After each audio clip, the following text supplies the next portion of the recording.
Keep in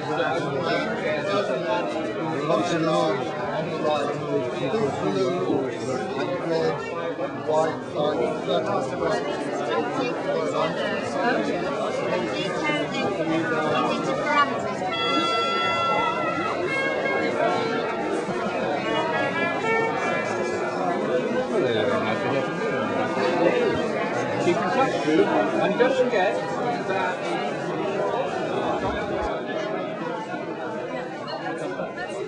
that puts my best lecturing voice on, owing to the fact that otherwise you won't be able to hear me. Now, I spent a bit of time last night trying to think about this, and as I have already mentioned to nearly everybody I've spoken to, so it's not going to be much of a surprise. It's partly to do with the fact that there was a lot of discussion in the early days, in particular between me and Jennifer, although this may not be entirely true,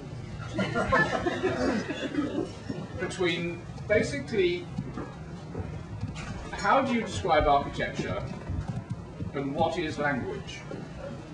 And so there was lots of discussion about the fact that there were quite a lot of people anyway who were talking about the language of architecture, and then of course there were people talking about the architecture of language, and it all seemed that I found it very difficult to understand about the language of architecture, because that was imbued with a lot of semiotic discussion and discussions about the reading of this and the reading of that and Derrida and all those people, none of whom I could understand.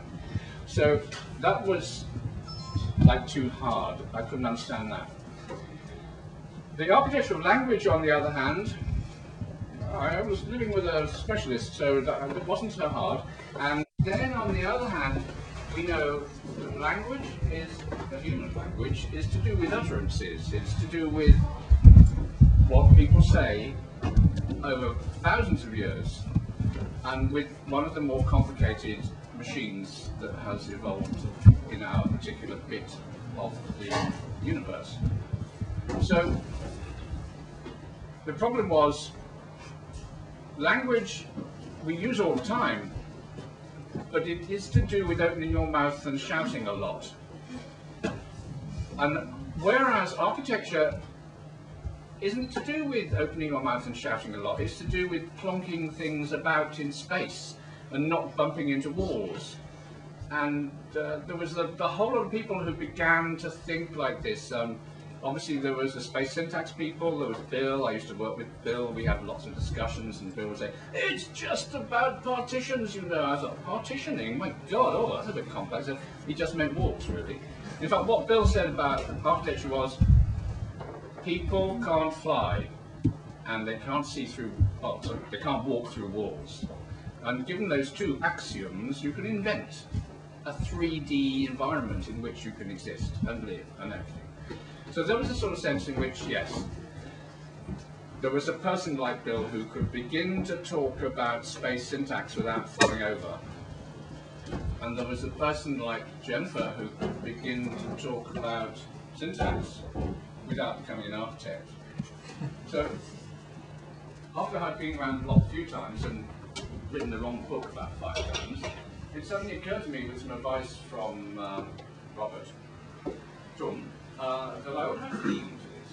And I decided that yes, okay, the theme would be to try to bridge this funny gap, the one that I couldn't understand, which was reading architecture, and the one that I sort of could a bit understand about the structure of language. And then it suddenly occurred to me, and I remember going into my flat, and Christian was there washing up, and I suddenly said to him, you know what, I just suddenly realised that there's a funny thing that Chomsky goes on about, which, you know, it's been explained to me enough times, that you have a simple language with not very many axioms, not very many lemmas, not, you know, just you've got a lexicon and you've got a syntax, and you can generate an infinite number of sentences that make sense. All and only all the well-formed sentences in a language. And it just suddenly occurred to me that that's what the text-based languages do automatically. Whereas if you look at George Steiny and the other guys, they've taken a step back. They appear to be inventing a language that is not got anywhere beyond hieroglyphics. They're thinking of a language of form as being a bunch of little diagrams that you can do together and make. That doesn't work like that. The proper thing with language that we invented, as opposed to the hieroglyphic guys, we invented a language where you had a very small number of letters of the alphabet which you could combine into, you know, meaningful words, which could be combined into meaningful sentences, which could combine into the entire works of Shakespeare, which could combine into an infinite number of different poems and so on. And I thought that maps rather well to architecture, because then you're on a safe ground. You can say there is a sort of way of defining architecture as a generative grammar, and you give yourself a lot of room, right? You can have everything, the entire work of Corbusier, the entire work of this, you know, all the architecture you like best.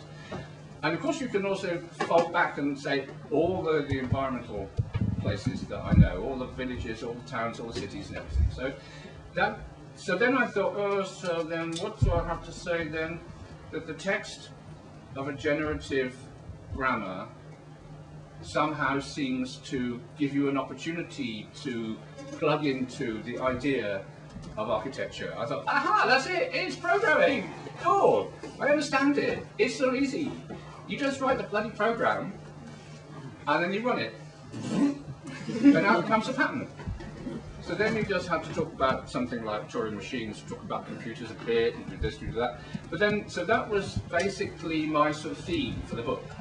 The theme was, there is a way of describing what we architects like to think of as, you know, the great architectural, the mother of all arts, in terms of the geekhood, and that's great. So I wrote that.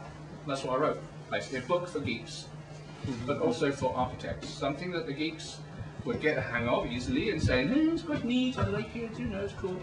And we were talking about revisively defined spiral L systems this afternoon. Oh, it's evening, and it was good fun. Very hairy. And so then it would enable me to plug a few gaps.